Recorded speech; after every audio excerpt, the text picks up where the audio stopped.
இந்த புது மம்பானையெல்லாம் வாங்கிட்டு வந்ததில் 2 நாள் லேசாக வெந்நியை ஒரு இலம் சூடாக வச்சு அவ்வளோத்தையும் ஊற வச்சுருக்கேன். இதை ஊற போட்டு 2 நாளுக்கிட்ட ஆகுது.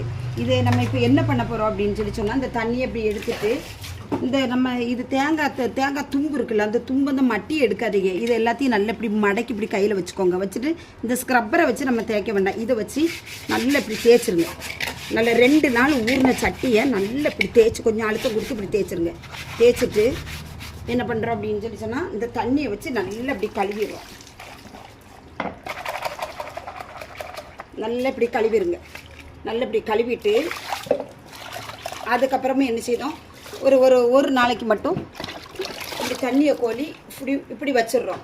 வச்சுட்டு அதுக்கப்புறம் நாளையிலேருந்து இதை எடுத்து அப்படியே நீங்கள் யூஸ் பண்ணலாம். இதுக்கு வந்து நீங்கள் கழனி தண்ணியை சூடாக வந்து காய்ச்சி ஊற்றணும்னு அவசியம் இல்லை. கழனி தண்ணி ஊற்றுனீங்கன்னா அதில் ஒரு பிசுபிசுப்பு தன்மை இருக்கும். அந்த அரிசி கழுவின தண்ணி பிசுபிசுப்பு தன்மை இருக்கும்.